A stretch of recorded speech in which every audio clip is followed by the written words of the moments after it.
स्वस्त दरात सोने देण्याचं आमिष दाखवून नागरिकांना जाळ्यात ओढत त्यांची लूट करणाऱ्या टोळीचा स्थानिक गुन्हे शाखेनं पर्दाफाश केलाय। 5 आरोपींना अटक करण्यात आली आहे।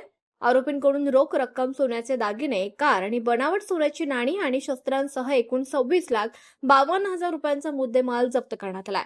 याबाबत मिळालेल्या माहितीनुसार रायगड जिल्ह्यातील सणसवाडी येथील रहिवासी अविनाश अनिल नलावडे यांना आरोपी राजू मोहिते आणि अक्षय मोहिते यांनी काही काळ काम करून विश्वास संपादन केला होता।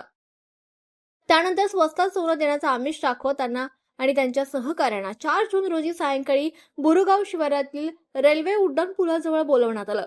तेथे आरोपींनी फिर्यादी आणि साक्षीदारांना लोखंडी रॉड आणि लाकडी दांडक्यानं मारहाण करून त्यांच्याकडील रोख रक्कम आणि सोन्याचे दागिने असा एकूण 52,80,000 रुपयांचा ऐवज लुटला। या प्रकरणी अहिल्यानगर तालुका पोलीस ठाण्यात भारतीय न्याय संहिता 2023च्या कलम 310(2) आणि 318(4) अन्वये गुन्हा दाखल करण्यात आला।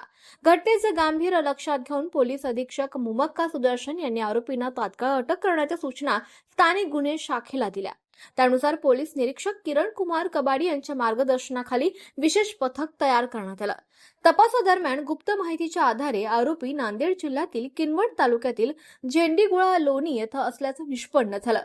स्थानिक गुन्हे शाखेच्या पथकानं तेथे छापा टाकून आरोपींना ताब्यात घेतलं। चौकशीत त्यांनी गुन्ह्याची कबुली देखील दिली आहे।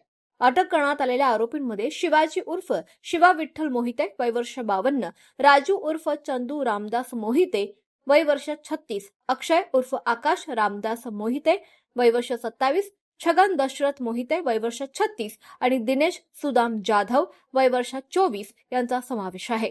आरोपींकडून 16,50,000 रुपये रोख रक्कम, 1,90,000 रुपयांचे सोन्याचे दागिने, 8 लाखांची स्विफ्ट कार, बनावट सोन्याची नाणी आणि एक कोयता असा एकूण 26,52,000 रुपयांचा मुद्देमाल जप्त करण्यात आलाय।